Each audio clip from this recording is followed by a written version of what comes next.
welcome back to Mancave Moments, show about life, sports, drink, whatever the hell else we want to talk about. Yeah, drinking's a little different the next couple months for me.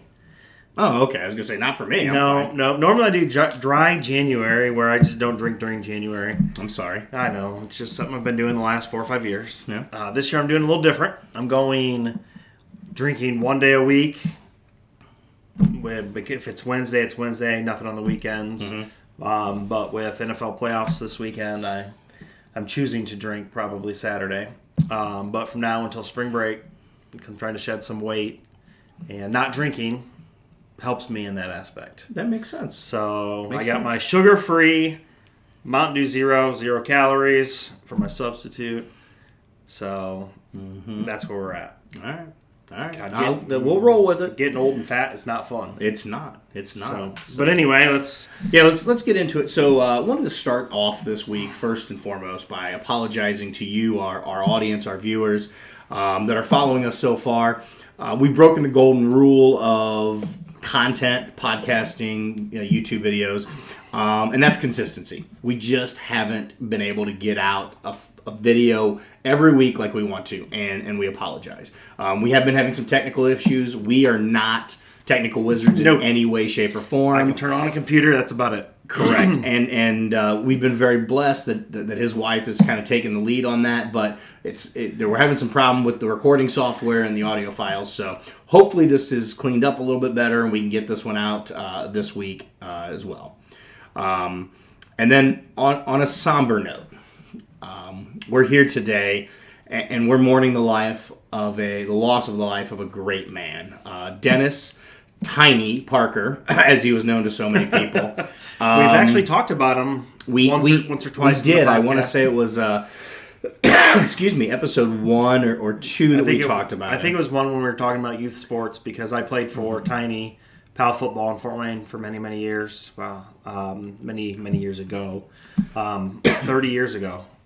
About 30 years ago is when I met Tiny, and he was my football coach from 9 to 11. Mm-hmm. I remember my 11-year-old year, mom and dad both worked and didn't get off till 5. Practice was at 4:30 because it got dark. Mm-hmm. Tiny picked me up every day for practice. Took me to practice. Wow. Me and another kid on the team. But yeah, it's sad to see him go. Mm-hmm. He was definitely a staple in my life. A great role model. A great coach, a great person. Yep. I remember going to Coney Island, and the first thing I do when I get there is look for Tiny. Yeah. I mean, I was blessed to work with the man for as long as I did. Met him in 1995 when I started down there.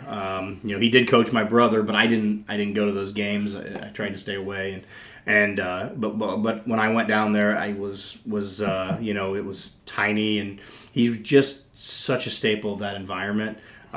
He touched both of our lives and just so many other lives in this community. He was definitely a beacon of joy too.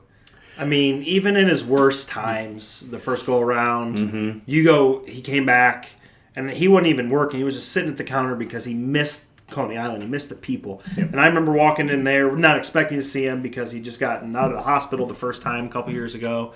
And, we pick up every time right where we left off. Mm-hmm. There was never a catching up moment. I mean, it's just like you just never missed a beat with that guy. I mean, I'd go, I moved away for a little bit, and I probably didn't go to Coney Island for like 2 years. Mm-hmm. But the moment I walk in the door, he knew exactly who I was. He remembered me from, PAL football and all the times that I went to Coney Island after that. Well, you do look the same other than the 200 pounds you've put on since then, since you were such a scrawny little shit. I was a tiny little fuck. But yeah, so Tiny, you'll be missed. We love you. You'll always be in our prayers, in our hearts, and on our minds. Yeah. He really loved people. He loved football. And so in honor of Tiny, we want to dedicate this episode to him as we move through the topic of the week, which is the NFL playoffs.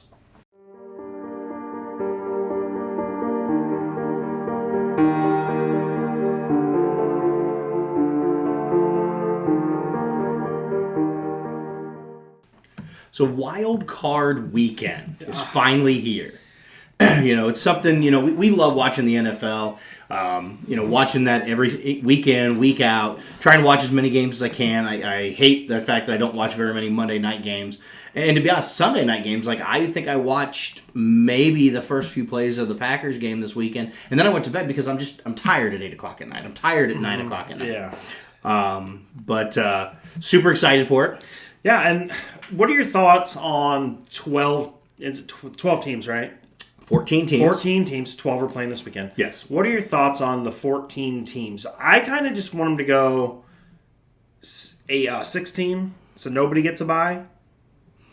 I like the bye. I like rewarding a team for the completion of a season. There's so much parity in the NFL that anyone can beat anyone any given week. And we've seen it throughout the season. So, if you have the fortitude and the ability to pull off the best record in the league, I don't have a problem with you getting a week to rest your players. Okay. And this is, I'm going to segue a little bit into the college football area, as what we've seen is if you give these good college football coaches, and we know that these coaches in the NFL are just as good, if not better, 4 or 5 weeks to prepare, a lot of times it's an ass whooping by the team with better talent. Well, I mean, if you could take this past weekend and really hone in on that. TCU had 5 weeks to prep for Michigan. Mm-hmm. They had a week to prep for Bama or Georgia, and they got railroaded by Georgia. Correct. Literally railroaded. It was so bad. Athletically superior team took that short window and was able to win. It was so bad that the Georgia players, halfway through the fourth quarter, went over to the suite that was right behind them and got to play the chicken wings. Wow, didn't realize that. I didn't either. Because I didn't watch it. I didn't either. I saw it on a video today.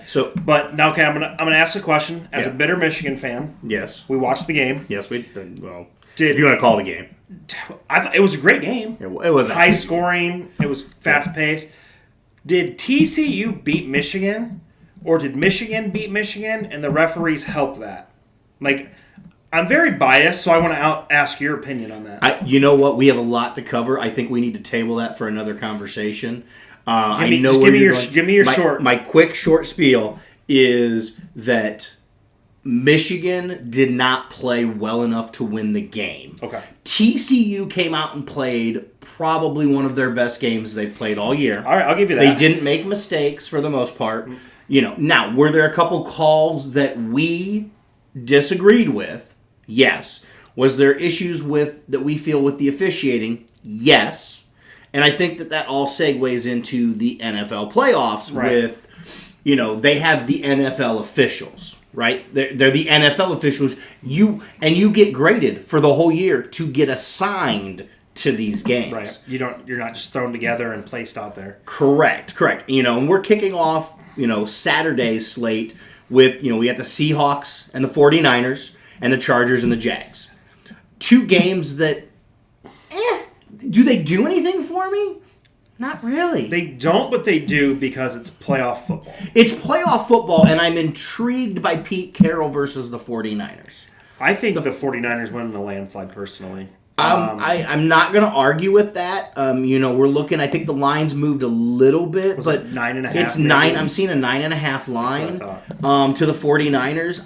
I do think they're the superior team. I think they're, in my opinion, they are one of the top 3 teams of the 14 that are in the playoffs. Okay. I think the top team is Kansas City. Obviously, they have a bye. Yep. I think the second team is the Eagles.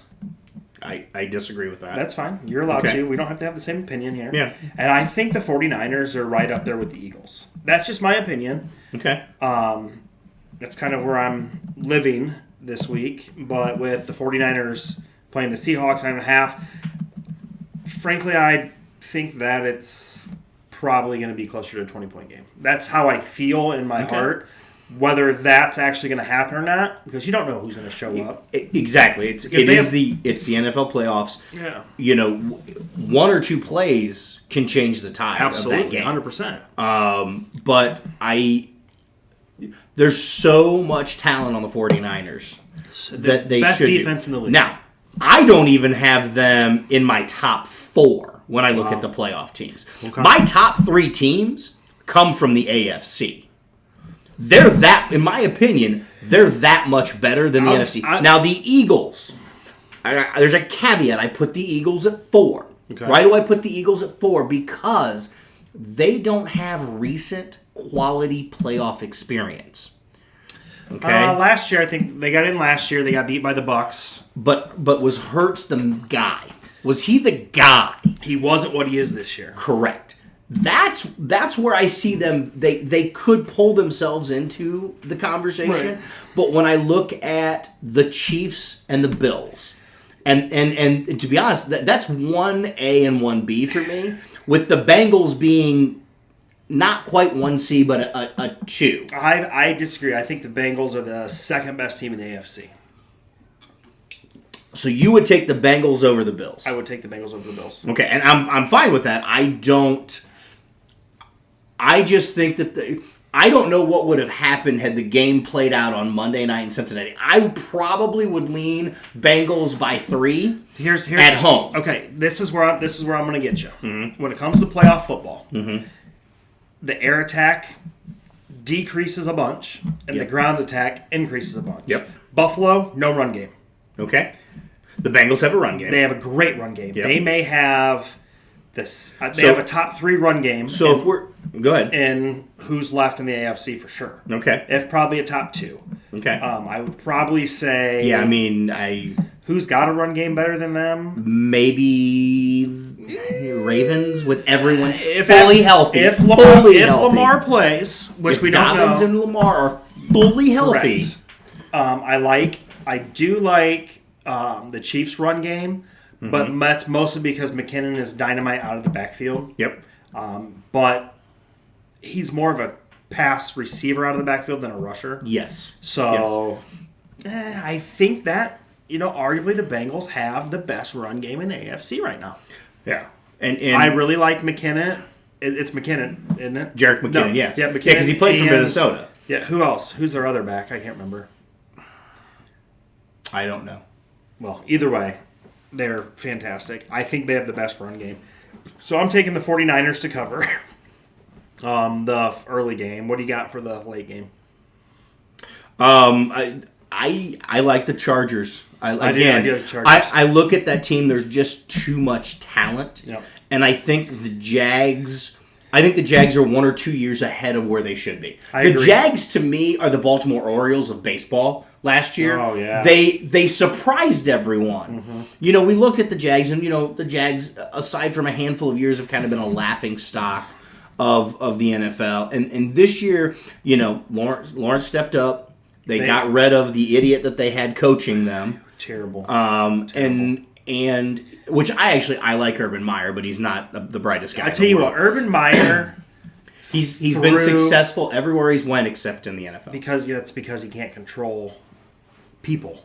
In college, you have more control. Correct. But I liked him at bowling. I don't remember him at BG at all. I don't either. I vaguely remember him at Utah because he had Alex Smith, and then at Florida he was dynamite. Ohio State, he was a good coach at Ohio State. At that point in time, the Big Ten was down. Mm-hmm. Yep. And when he was at Florida, it was still the SEC. It was. And the SEC's been the SEC for years. Yep. So he was really good at Florida. When he got to the NFL, and I think he just took it for granted. Yeah. He didn't want to put in as much work. My biggest issue with him is he goes somewhere, has success for 4 or 5 years, and then he's like, oh, health problem. Yep. Takes a year off. He doesn't want to just come out and say, hey, I'm done. Yeah. And move on. But that's I'm looking at the line on the Jags-Chargers game, and it looks like it's a pick'em. Mm-hmm. I don't think the Jags have the defense. They've got one great defensive player, Miles Jack, and I could see, here's my thing. I could see, we're talking about Saturday's games, I could definitely see the 49ers game actually being closer. The Seahawks come out to play. Again, 1 or 2 plays.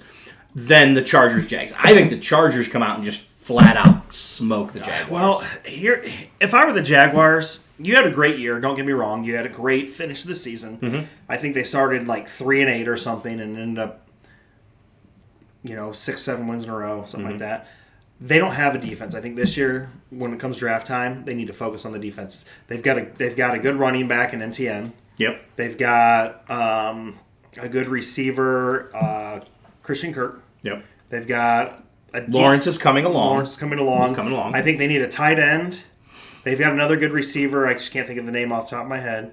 I think you go tight end and defense, and at that point, I think they rule the AFC South for 3 to 4 years. I could see them atop it for a couple of years. Definitely. 3 to 4 until somebody else. I mean, I think the Colts have all the elements in place. They're missing the leadership and the quarterback. And I think where they're at in the draft, they might get lucky enough to get that. Now, it's going to come down to Irsay making the right decision. So hopefully he's sober enough to... No pills? Yeah. To hire Saturday outright or go get another quality leader. Saturday's a leader of men. That's why I like Saturday. I like Saturday, but... If you bring in Saturday, you need to bring in a stud OC. I don't like Saturday as a head coach yet. Okay. I think he needs more coaching experience. Okay. I like him right now with our offensive line sucking. Yeah. I like him being the offensive line coach. Okay. Associate head coach. Okay. Because he's been there before, obviously. He did the last 7 games. I would like to see an Eric Bieniemy, the Chiefs OC. Yeah. Okay. I would like to see Sean Payton. But the issue with getting Sean Payton is you have to give up a first-round draft pick because he's technically... You have to negotiate with the Saints. And that's what they're going to get. Yeah. They've already said that they're getting a first-round draft pick. Okay. Well, then if you can hire him after the draft? No. If you can... I don't think it matters. If you can postpone when that first-round pick is... Yeah. Okay. Maybe. Cool. Okay. I like Jeff Saturday as the offensive line coach. Get them... They're the highest-paid line in all of football. Yeah. They should be better. But anyway, let's get back on topic. So Sunday's games. We've got the Finns at the Bills, the Giants at the Vikings, and then the Sunday night marquee matchup of the weekend, in my opinion. I think it's going to go the same way. The Ravens and the Bengals. I think it's going to be the same as Week 18. I don't think there's much of a change. Lamar's going to be off because he hasn't played in 5 weeks. Was he ready at Week 18 and they just kept him out? Here's the thing.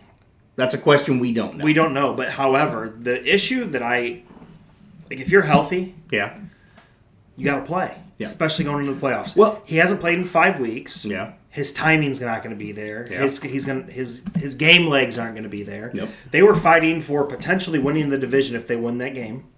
They weren't going to win the division. The NFL had already announced the Bengals won the division. Had the Ravens won Sunday, they would have had a coin toss, right? But again, to see where this game was going to be played. And we'll get into that in a minute because I know you're up in arms about that.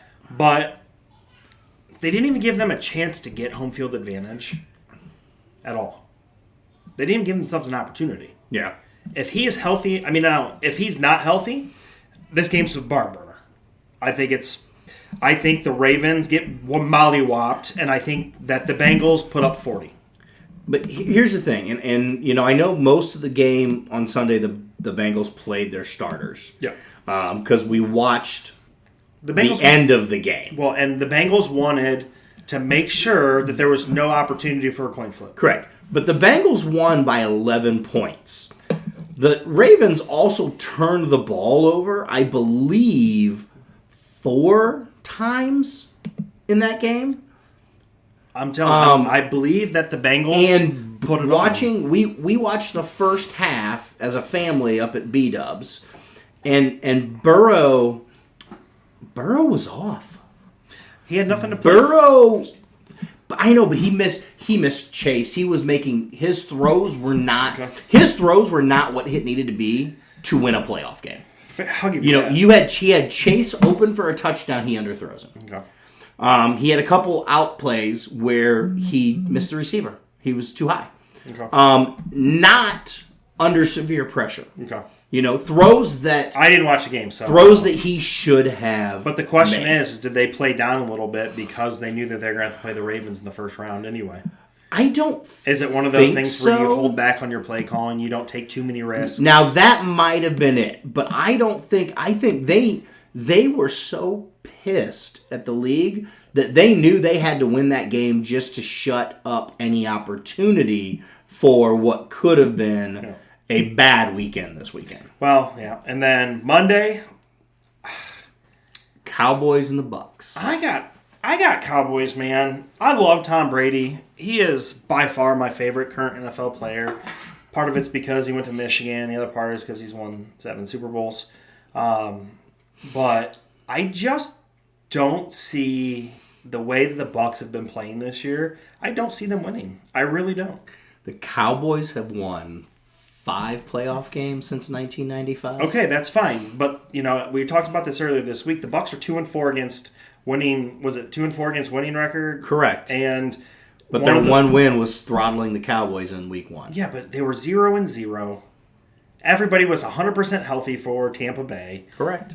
That was 19 weeks ago. Yep. There have been a lot of injuries on the Bucs team. Mm-hmm. Tom Brady is just not Tom Brady this year. I mean, he's almost 50. And then against playoff teams, they were what, 1-4 this year? Something like that. Like something's just off. And okay. I know it's Tom Brady, and my heart should say he's going to do it, but my head is saying that the Cowboys win. This one's a close one at 2.5 to the Cowboys. So I would go Bucks to cover the 2.5. You think they lose real close? Yeah, they're either going to win by 1 or they're going to lose by 1. It's going to be that. I think this game is more of a pick game than the Jags and the Chargers. Okay. I think they got the line wrong on both of them. As far as if this was a pick game, I would. But Vegas knows more than I do. Yes, they do. They're a lot better than you. They're a lot better than me, and I should just pick with Vegas 95% of the time. But I just have this feeling that the Chargers are going to win by 7+, and the Bucs, if they win, it's by 1. Most likely lose by 1. I think they're down 9. No, I think they're down 8. Last drive. They get down there. They get the touchdown. They're down 2. They go for 2. They don't get it. So lose by 2. They got to try to do an onside kick. Okay. Cowboys do it. Right. As much as I don't want the Cowboys to win because I'm just tired of America's team. They haven't been America's team since the owner took over as the GM. Let's be honest. Well, they were in the late 90s. Then it stopped. I said since. Oh, you're right. Since he took over as Jerry Jones took over GM. General manager. Yes. When Jimmy Johnson was there and coached in the 90s, he was the GM. Yep. What they do, they were awesome. Ever since you get a meddling owner, when owners meddle, the team fails. Yep. Plain and simple. Yeah. So, but to each their own. It's their business. It's their company. They can do it however the heck they want to do. Exactly. So, they're billionaires. But, who do you got winning the Super Bowl then? What's your Super Bowl pick?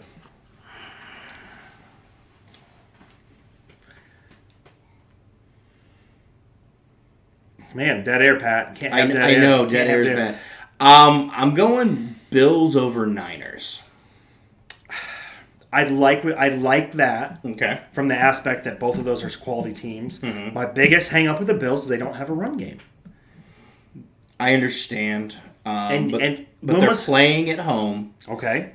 Unless they meet the Chiefs, and then they're going to decide that game by a coin toss.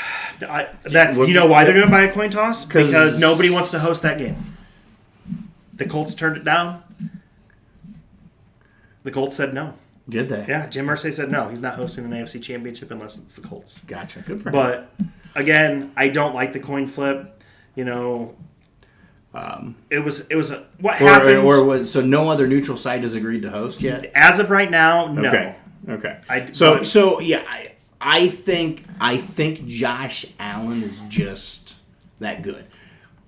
He's great. Don't get me wrong. I want to see, and I think he's going to get the better of Pat Mahomes in the AFC. I also disagree with you because Josh Allen has not been 100% in the last 10 weeks. Mm-hmm. He's got that slight tear in his shoulder or elbow. So who do you have?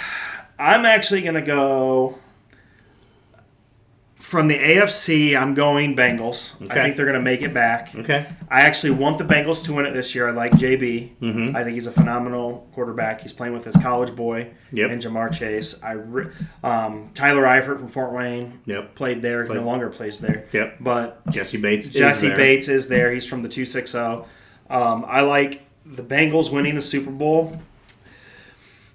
I think I'm going to put them in with the Vikings. Really? Yep. Okay. I think that as much as the Eagles have been playing really well, something's going to happen and they're just going to have a slip up.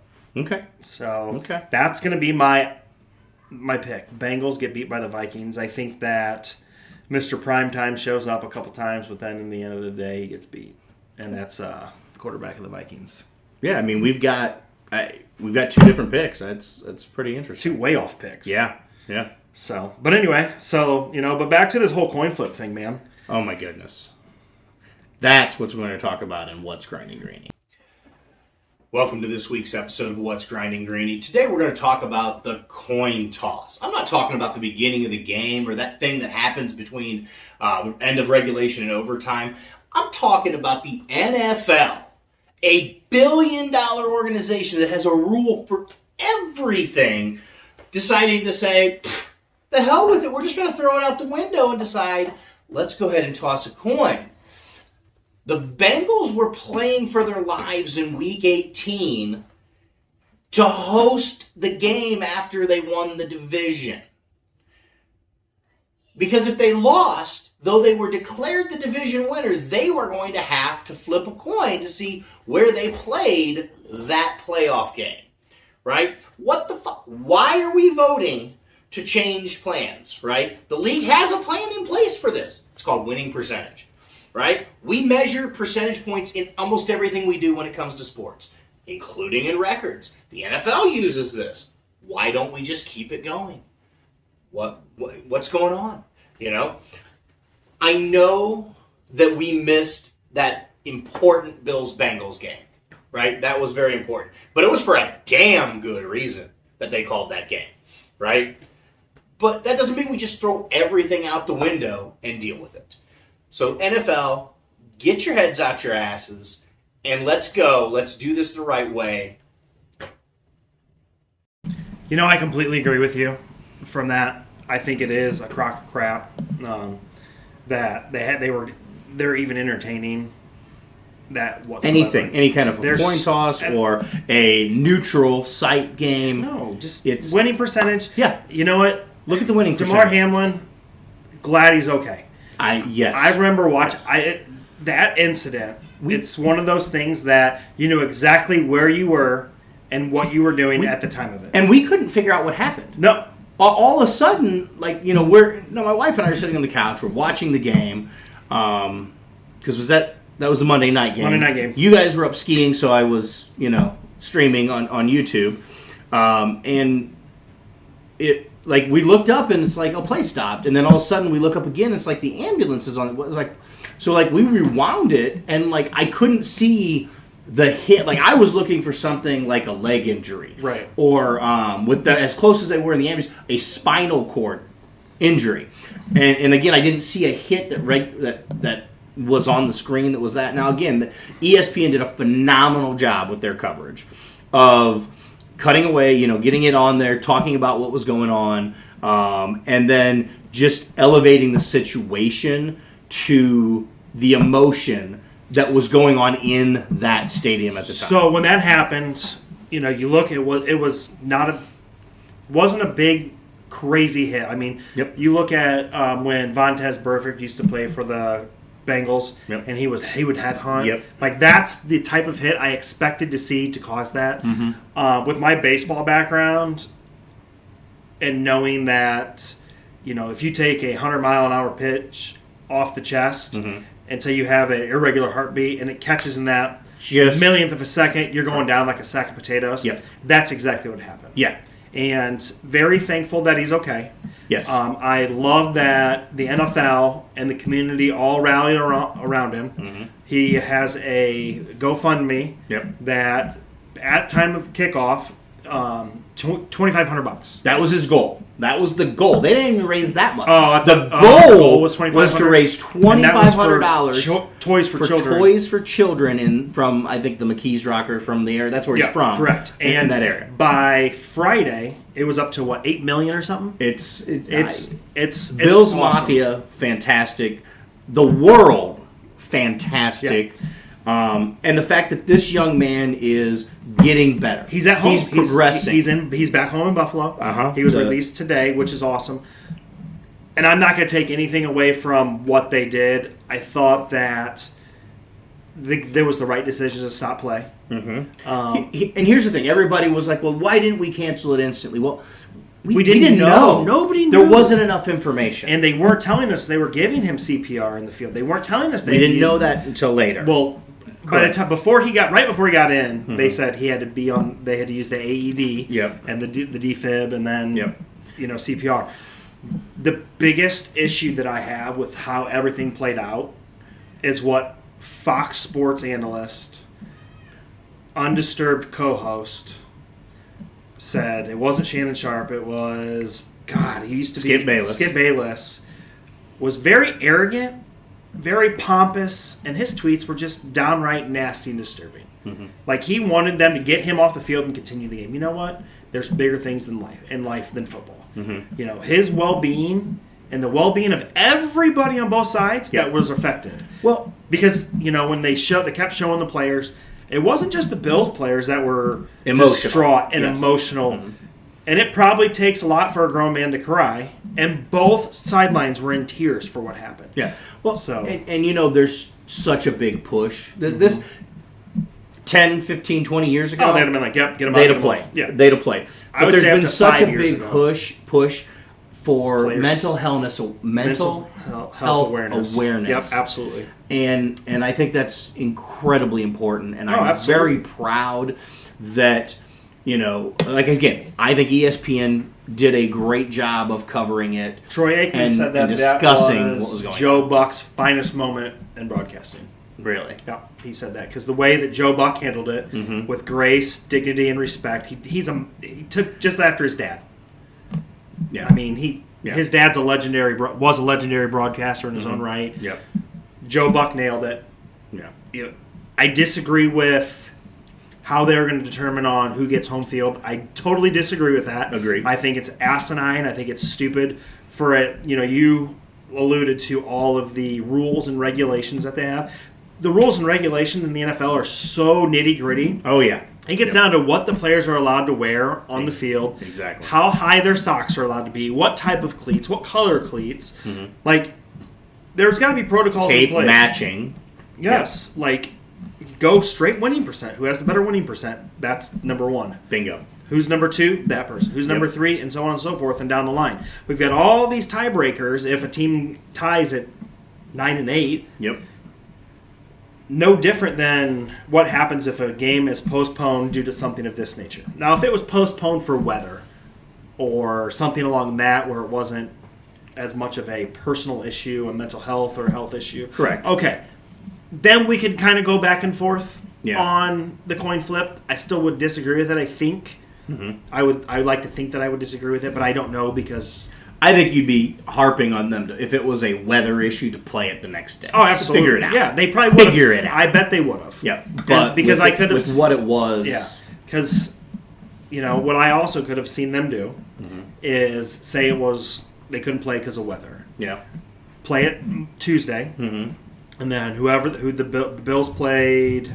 Move that game back to Sunday night or Monday because it was Sunday night and have multiple games going. Yeah, but due to the nature of what happened, they made the right decision to cancel it. I disagree with how they're going to handle who gets home field. Agreed. My guess, my hunch is that it's not going to come down to the AFC Championship. I think one of the two teams will not make it. Chiefs and the Bills. Okay. Yeah, one of those two teams will not make it. Okay. To that far. That would make it easier for the NFL. And then this whole conversation becomes a moot. Exactly. But each of those teams won their division. Each of those teams had a winning record. Don't get me started on teams with losing records winning the division, hosting a first-round game. This is the 5th time it's happened. Your boy TB12. I don't care if he's my boy or not. It's not about him. Home field advantage. It's not about him, though. And that's... Can't win more than he loses. Oh, my God. This is his second maybe losing season, if that. It might be his first. It might be his first losing season. He didn't have one in one of the first couple of years in New England? No, because his first 3 years, first 4 years, they won 3 of the 4 Super Bowls, and he won the division. And then they won the division for a whole bunch. The one year that he wasn't the quarterback, when Matt Castle came in, he was hurt. But they still won the division. Okay. So I'd have to go back and look. Sure. It's like Tomlin. He hasn't freaking had a losing record yet. Yeah. Or losing season yet. Only NFL coach with that type of longevity. But that's what we're flying high with today. Welcome to Flying High with the Goose. I'm your idiot host, Dale the Goose Gossip. Today I want to talk about an NFL team winning the division with a losing record. I understand somebody's got to win the division. That for the 5th time in NFL history, a team with a losing record wins the division, and what do they get rewarded with? They get rewarded with a home field advantage football game in the playoffs. Now, does somebody from the NFC South have to make it? Yep, completely understand. What should happen is they should go to the number 5 team, who is, at this point, America's team, the Dallas Cowboys. They should host the game, and Tampa should go there and play. If you can't win your division, you don't get a host. You play 6 games a year in your division, and now you play 11 games outside of your division. The AFC South and the NFC South over the last 2 or 3 years have been the most atrocious divisions in football. At least the AFC South can win more than 50% of their games, but Tom Brady and the Bucs failed to do so. They didn't play well, but they get rewarded with home field advantage. So, easy solution, NFL. Give it to the wildcard team, and if you don't like that, then get rid of the divisions and go the top 8 teams or 7 teams from each side play. Kind of like basketball. Makes it happen. Makes watching football more enjoyable that way.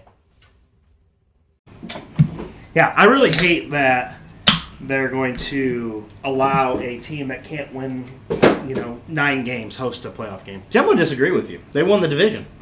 They should host a playoff game. Okay. Right? Just because they might have been.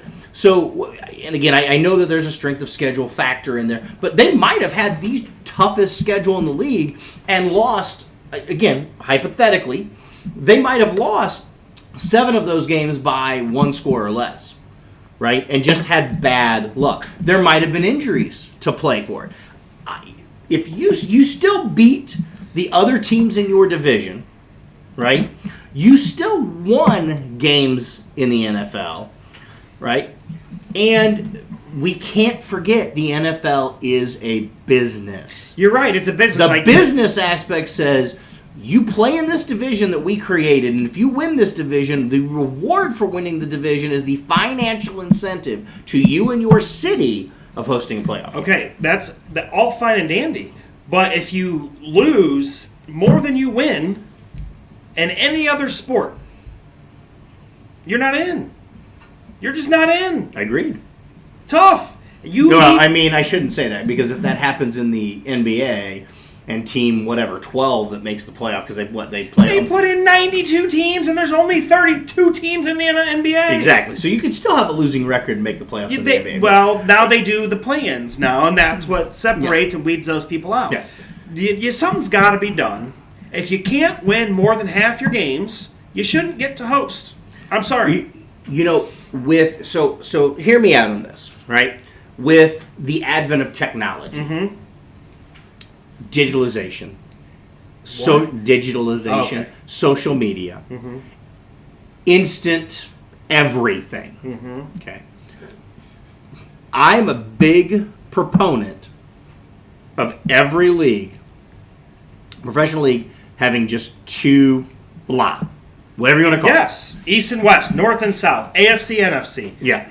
American League, National League. Because here's the thing. We've regionalized things for TV markets. We've regionalized things because that's where the fan base was, right? I've got 2 guys that sit in my office that are huge Dallas Cowboy homers, and neither of them, I think, were alive when they won their last playoff game. Well, when they were good. Okay. I'm not going to say when they won that, but when they were good, right?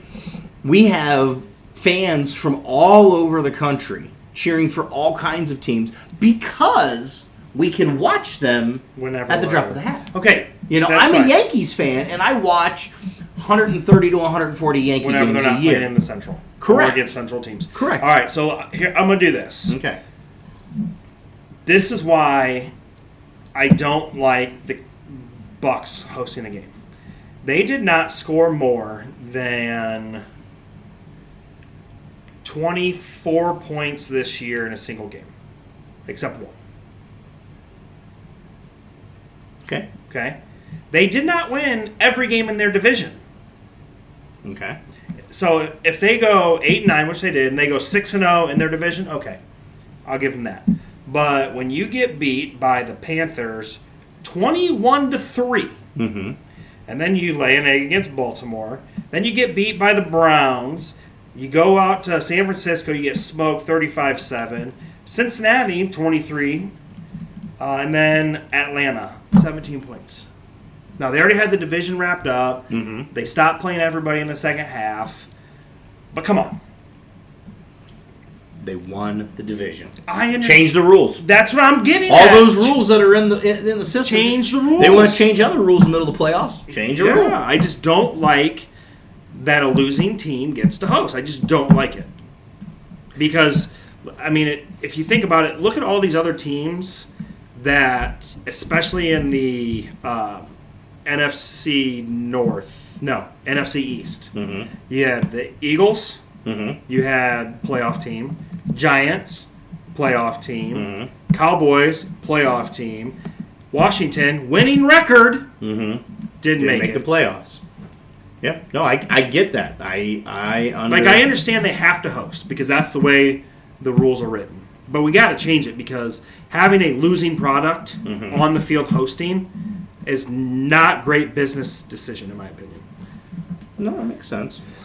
But I think the next team in was going to be either the Lions or the Packers or the Commanders if they were to rewrite the rules. That's just my opinion, and I'm sticking to it. But we shall proceed. So, and that brings us to our bold predictions for the week. Let's do it. So, who you got? Bold prediction, Cincinnati, Baltimore. Cincinnati double digits. Your lock of the week. Lock of the week. Cincinnati over double digits. Okay. Double digits. I'm taking the Bills to cover, which I think, that, again, we were 9.5, 10.5, something like that. I haven't heard on Tua yet. If he's out of protocol. Yep. I think Teddy Bridgewater's still out. Okay. I think he did some damage to his hand pretty bad. Okay. And I assume Tyreek Hill will be available to go. He did come out of the game on Sunday early. But that might have been hey, he's a little dinged up. Let's take precaution. Sit him for the rest of the game so he's ready. The Bills can't stop that man. I'm sorry. There's nobody on their defense that can stop that man. But if you don't have a quarterback to get him the ball, irrelevant. I like the Bills to cover if Tua is out. If Tua is in, well, I think we're waiting on making our parlay picks until we get to Saturday morning. Well, we're gonna put them on paper Friday. Yep. And then I'm gonna wait till the 12th hour to lock them in based on who I know is playing and not playing. Gotcha. So. Dark horse of the week. I'm going with the Giants upsetting the Vikings in Minnesota. I know that it's a close game, according to the spread. What was it? 6.5? 3. Oh, wow, that low. Vikings giving 3. But that's basically a pick'em game because home field advantage gets you 3 points. Correct. But I think the Giants come out. I think they beat the Vikings. I know the Vikings were your Super Bowl pick in this, but I think that the Giants come out and beat the Vikings. I think that the Vikings have more talent, but they underplay their talent, and the Giants they don't underplay their talent. They play down to their opponent's talent, and the Giants play up. Yes, agreed. I mean, it's a decent pick. I don't think that the Giants have the wide receiver staff to do that. I know they have Saquon. I know Cook. No, for Minnesota. No, the quarterback for the Giants, Daniel Jones. Yeah, Daniel Jones. He's an above-average quarterback, not elite by any means. Yeah. I just don't think that they're gonna. I like where your head's at. It's a good dark horse. I just don't think they can do it. That's my opinion. My dark horse of the week. I'm going Chargers. Okay. I'm putting it out there a double digit win. It's a pick'em game, so but is it really a dark horse? This is one I can't argue with because the Jags have to force some turnovers and play out of their minds. Otherwise, the Chargers they just have too much talent. I agree. They're a better team. I agree. On paper. I agree. 100%. Some trivia this week. So, 14 teams in the playoff. Yep. You couldn't figure that out earlier, but we know that 14 I was thinking teams. 16, but then there's only 12 playing. Yep. You got to put it in the middle. Out of those 14, which one has won the Super Bowl the most, and how many have they won? So, the answer is 5 for the most they've won. I know that for a fact. And when we were setting up, I said, that's an easy question. It's the 49ers. However, I did miss it because it's not only the 49ers, it's also the Dallas Cowboys. Yeah, and they both won 5. They both won 5. And then a little bit of... I got thrown off a little bit at first because I was like, well... There are 2 teams that did not make the playoffs. That's what kind of threw me off. That had won more. It's the Steelers and the Pats, both with 6 titles. Both with 6. Yes. And Tom Brady with the most at 7. Should be 9. 2 of the luckiest catches in the history of football. But you can't take anything away from the G-men for either of those Super Bowls. Yep. So, coulda, shoulda, woulda. Yeah. But, yep. All right. Which quarterback has the best playoff winning percentage of all time, minimum 5 games starting? And he is a Super Bowl champion. Well, of course, all the people I would pick in my head are Super Bowl champions. Okay. Is he... He's not current. Okay. That narrows it down a little bit. Because my gut says TB12, but... It's not TB12. Not him. So nope. I'm going to go with Montana. No, not Montana. Trent Dilfer. Really? Trent Dilfer. Wow. That was not on my radar. Yep. And that came from East Bay Trivia. Interesting. So, yep. Interesting. Yeah. Well, we'd love to thank my beverage of choice, High Noon.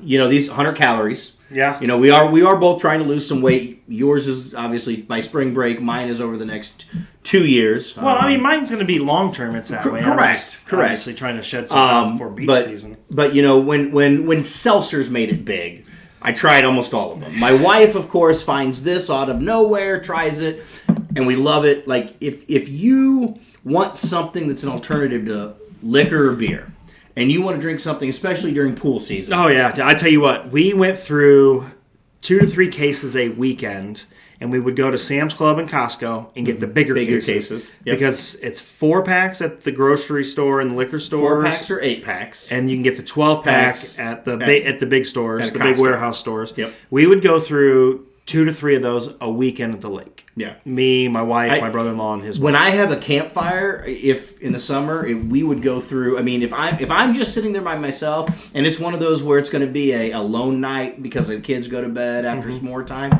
Yeah, if I went through 6 or 8 of these things, no problem. What I like the best about these is it doesn't have the high carbonation as your seltzers. It tastes just like you're biting into that piece of fruit. I agree. And we love them. So, High Noon, we appreciate you for coming up with something that doesn't taste like shit. Right. I'll drink it on the rocks, or I'll drink it right out of the can. Yes. I prefer... There's nothing better than taking one of those beautiful Yeti cups. I was getting ready to say that. Put my turpus. 1 or 2 of these in. 2 of them in it. We go out to the soccer pitch. No, well, we've done that a few times. No, at the lake. The sandbar. Our own personal sandbar, because our boats. My father-in-law pushed the docking station for the boats about 150 feet out. So we have 150 feet of beachfront, if you will. Sure. My brother-in-law bought a tent and table that augers right into the sand, and we'll play card games, and I'll have a Yeti, and I'll put 2 of those bad boys in it. That's awesome. Yep. That's and awesome. I don't have to go get a refill. So my beverage of choice today, Mountain Dew Zero. Couldn't tell you the last time I drank a regular Mountain Dew or a diet Mountain Dew. Okay. Same great taste, 0 sugar, 0 calories. I could go through a case of a 12-pack in 2 days. That's how good it is. Wow. However, I limit myself to 1 a day. All right, good for you. It's all about drinking water. Water. Water. Well, everything's about drinking in moderation. So Yeah. a Mountain Dew Zero, couple high noons in moderation. So maybe maybe during the Super Bowl, Yeah. we'll do we'll film on Sunday, Yeah. and that'll be my drinking day. There we go. And I can get back to drinking. Oh, I like it. I So- like where your head's at. Do a little live commentary for the Super Bowl. So Ooh. we've got some exciting episodes coming up. We're talking about the Super Bowl. We will have our first guest coming up in one of the next couple of episodes, talking about business and LinkedIn. Again, pivoting. We can talk about whatever we want. So, but hey, if you like what you see, you want to help us build our community, please, please, please hit that like button. Don't forget to subscribe. Don't forget to share. That's something we haven't mentioned yet. Share on your platforms. If you're on YouTube, if you have YouTube, subscribe. Share it. If you have TikTok, share it. Yep. Get it out there. Just blast it out there. Word of mouth. I've been sharing it with everybody I can think of at work, and they're sharing it, and we really, really do appreciate that. So follow us on TikTok at Greeny and the Goose. Yep, it's N. I think Greeny and I think the Goose. so. On TikTok, we can change it every 30 days. I think I'm gonna change it to Greeny Ampersand the Goose. Okay. All right. Big decisions. Big man. decisions, exactly. So hey, that's going to wrap up another show. And thanks for flying with us.